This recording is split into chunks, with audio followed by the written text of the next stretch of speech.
Hundreds of gas-guzzling private jets took off this week as billionaires from all over the world jetted off to Davos, Switzerland, for the ritzy and glamorous World Economic Forum, a week-long event for the ruling class to talk down to the rest of us. And it's not for everybody. It's an invite-only event. And once you do get in, they divide you by class. You get a white badge with a blue line if you're rich enough. You just get a white badge if you're married to someone important. Or if you're just a part of someone's entourage, you get an ugly green badge. You're not good enough.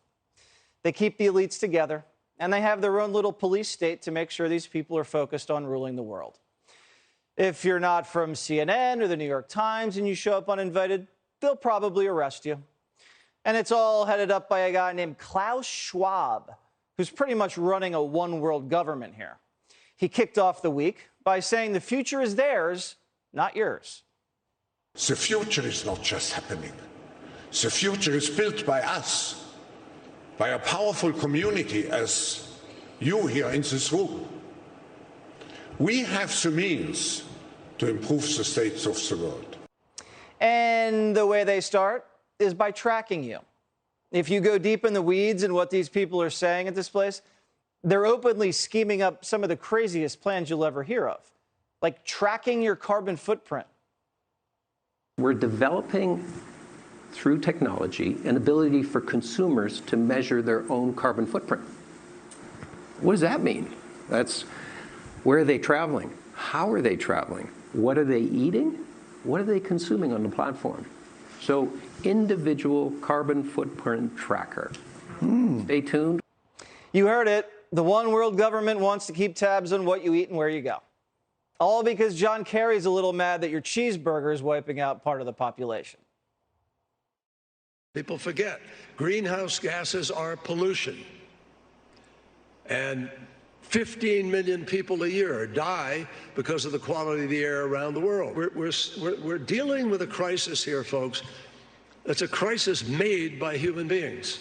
Maybe they should take their own advice before jetting off across the world on those private jets, emitting all that carbon. But to them, they have more important things to focus on, like preventing the next pandemic, since it worked out so well last time. If it comes 10 years from now, we should have far, far better diagnostic technology. That is, be able to scale up every country within a month to diagnose their entire population. We're a little distracted right now, so getting the debate going is happening slowly. Yeah, a lot of people are distracted by inflation, food shortages, real problems. But the ruling class at Davos says, don't worry, it's all a part of the plan. We need to accept that there will be some pain in the process. The pace that we need will open up for missteps. It will open up for shortages on energy. It will create inflationary pressures, and maybe we need to start talking about that pain is actually worth it. If you have all the money in the world, the last thing you have to worry about is inflation.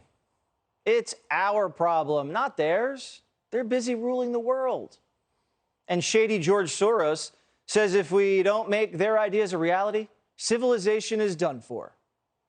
Fighting pandemics and climate change, avoiding nuclear war, maintaining global institutions have had to take a backseat to that struggle. That's why I say our civilization may not survive. Believe it when I tell you, these people don't care about any of us. They're just a bunch of globalists hanging out and coming up with too many bad ideas.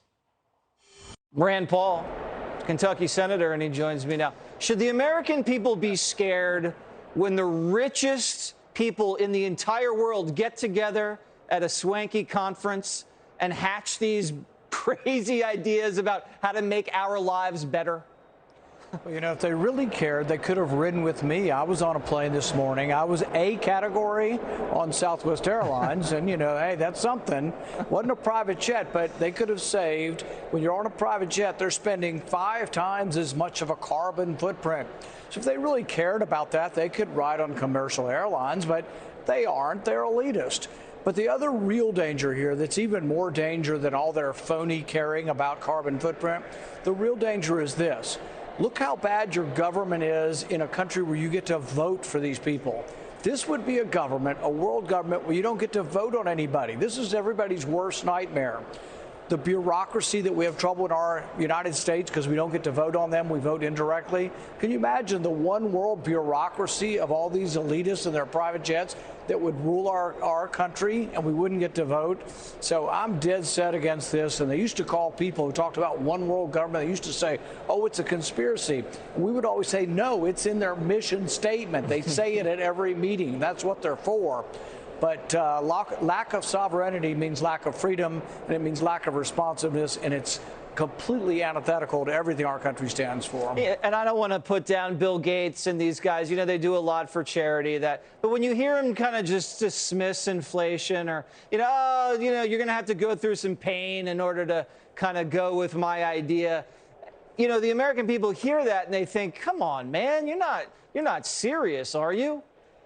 But it's not only insensitivity because they've never been to a grocery store and have no idea what things cost, but it's also that we now have a whole set of our political spectrum that's out there saying it's caused by greed. If you were in a third grade class, I would give you a failing grade if you told me inflation was caused by greed. That is the dumbest explanation, the most implausible, and that lacking all facts that someone would try to put forward. Inflation is caused by an increase in the money supply that increases the demand. It's done because we spend too much money. The Federal Reserve prints it up to borrow it. It floods the economy and drives prices up. If you don't understand that, they'll never get it any better. And my prediction is it's going to get a lot worse before November. What do you think about this tracking technology they're cooking up? They're going to track your carbon footprint. I mean, I think that these liberals are already stressed out enough, Senator. Yeah. Imagine when they find out, like, everything they do is killing the ozone. I mean, they're going to go crazy. They're going to start yelling at us. Yeah, privacy is not much of a concern for these kind of people. So not only do they want to track you for your carbon footprint, the WHO has announced, you know, they're forming a treaty, and it's going to be this treaty for the next pandemic.